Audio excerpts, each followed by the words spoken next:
All right, yo, what up, guys? It's been about a month since I think I made an update, so I thought I'd just throw one up. We've got a lot of things going on right now, and hopefully, I'll start having some time to get it all together. See the little thing poking out right there? See it? Look at this little guy. Hey, we'll get to that in a minute. I'm gonna give you a quick rundown. I'm going to try to make this video as quick as possible. This is basically just an update. I'm going to show you the list of parts I got. Just all the new shit I've been collecting here over the last month or so that I got coming for the car. So let's get to it. So some of this I've already gone over. So we got our bracing kit right here from Wild Rides. This is an 8/8 brace kit. This one goes under the pumpkin and braces the two axles. This one goes to the front of pumpkin and welds to the axle as well. So it holds the front and this holds the bottom. From Quick Performance. So we have our new axles. These are 31 spline Quick Performance axles. I am not sure where they get them or who makes them. They basically just call them their in-house axles. They said they are equivalent to your Strange or Mosers. So they got their cool little Quick Performance logo. These axles are set up with a 9-inch housing end, and they have a custom bracket, a custom little piece they put on here to allow you to use the 8.8 brakes. So this is actually my stock 8.8 brake bracket. So that's going to allow me to use all the brakes that I had on there, which they're filthy. I need to get them cleaned up. So those are going to allow me to use the stock brakes. So there we have the axles with the same wheel studs, these Strange wheel studs I had.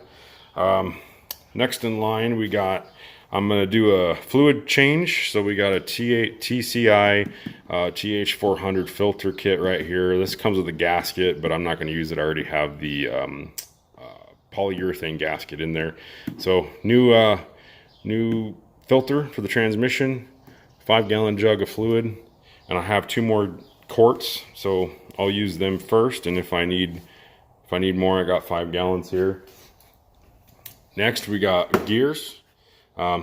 Y'all have probably seen ring and pinion gears. I wasn't going to dig them out of the box, they're a pain in the ass. These are 373 gears. These are also from Quick Performance. From what I understand, I think they are US gear. I'm not sure. They kind of told me it's whatever they have in line. So they could be Richmond's, they could be US gears. I was a little not understanding why they couldn't just tell me what company they get them for. I think they just kind of buy them and then they get them cheaper because they don't have the logos, and maybe the company just manufactures for them. I'm not sure. I'm going with a spool. So here we got our spool. This also is from Quick Performance, 31 spline spool for an 8.8. It's 373 gears, spools. New part here too. We got a new fuel pump. I'm gonna give this Flytech fuel pump a shot. It's got 8AN fittings on it. I had to get a new fitting for this. If anybody's running this and they're running 8AN fittings, the inlet is 8AN, the outlet is 6AN that comes with it. So I believe it's a 12 millimeter by 1.5 thread pitch that you'll need to get. So it's a straight thread, 12 millimeter by 1.5, and then you want to go to an 8AN. So if anybody has questions about that, I could sure throw up a video. My brackets don't fit on it, so I gotta get that mounted still. Axles, obviously everybody knows about. I had these in the video. These are my Toyo Proxys. These are the radials I'm gonna be running. They're 275 40s, 275 45s, I think. Anyway, I don't quite remember.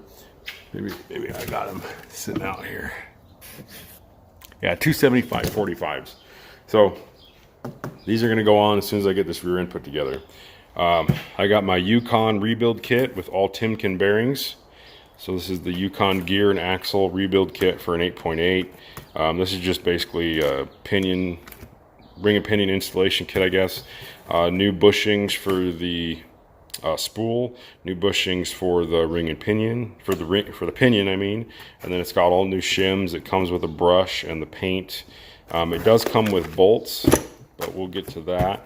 I bought an extra pinion bearing just because from what I've done some research on, it makes it a lot easier to have an extra bearing because you can kind of hollow it out so you don't have to keep pressing it on and off if you need to change the shims. So you want this to be able to just slide on. You obviously don't want it to be loose, but you don't want to have to press it on. Just makes life a little easier from what I understand, but you want to make sure you have the same bearing that you're going to be installing onto the pinion. So I ordered the same pinion bearing that comes in my kit. So that's that. We're going to be using a lube locker differential gasket. I've read a lot of good things about these. They're supposed to be reusable, they seal good, they don't leak, and you don't need to mess with the stupid silicone. You just stick them on there and they're supposed to be a great gasket. Like what was on there before, it's really dirty. This is my Trick Flow diff cover that has the girdles, the stud girdle on it. ARP ring gear bolts. Definitely wanted to have a set of these. I went ahead and picked up Moser main cap studs. So these are for the differential main caps, so the caps that go over that hold the spool in place. So these are going to be studs. They need to be torqued down and all that good stuff. New U-bolts for the U-joints. New U-bolts for the U-joints. These are Curry Enterprises. I was trying to find some good sturdy ones, but I just went with these. Hopefully they're going to be a little stronger. The reason I bought new ones is because my other ones stripped out on me, because I don't like these nuts that they have on there. They have the tapered nuts that are supposed to be a locking nut. I might switch them out to a nylon locking nut and see how well they hold up. I don't see why there'd be an issue. But anyway, so we got all this stuff, and I'm going to give one of these a shot. This is a Thompson Performance Power Blast plate. So this goes in between your squirter and the carburetor. So you pull your squirter off, you put this down, and then you put your squirter back on, and it's supposed to help atomize the fuel for just to help get better throttle response and just overall have a better running carburetor. So we're going to give one of these a shot. They're kind of expensive. I think it was 40 bucks just for this one thing, but we'll give it a shot. And I got a few other things in my Summit box there. Just some mostly spark plugs, and I got a new gasket for the carburetor, one of those thick, I can't think of what, a thermal gasket. Edelbrock makes a thermal gasket. It's like this freaking thick. It's not a spacer, it's an actual gasket. So I want to give that a shot as well. All right. Now the piece de la resistance. We're going to get to this. Let me get under the car real quick. Sorry about all the shaky cameraness. All right. So I was going to get a video before I got it in, but I was bored the other day and just wanted to get it in. So, okay. Quick Performance. Shout out to those guys. They are awesome. They did a few things for me that I didn't even ask them to do. So here we got our 9-inch housing ends. So this rear end is now narrowed to G-body length.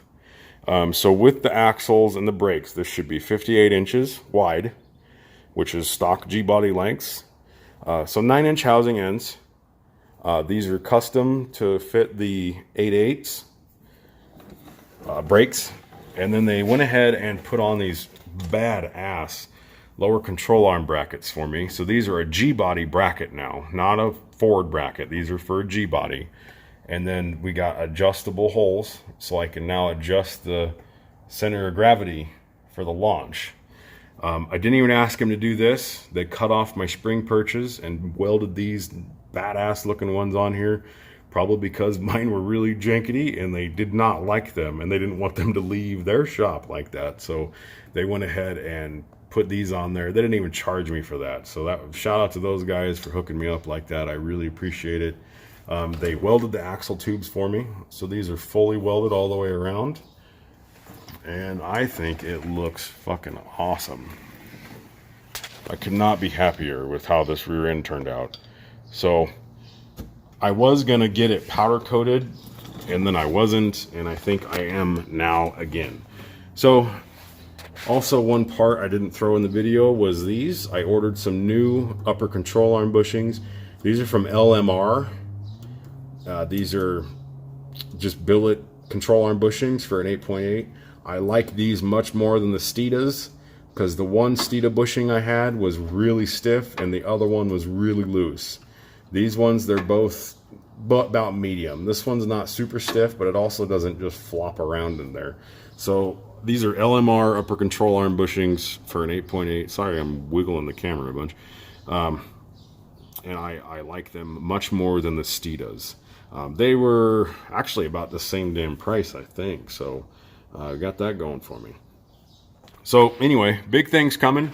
I got to get the new U-bolts for the rear mounted sway bar, because I stripped one out on accident the other day. So that was smart of me.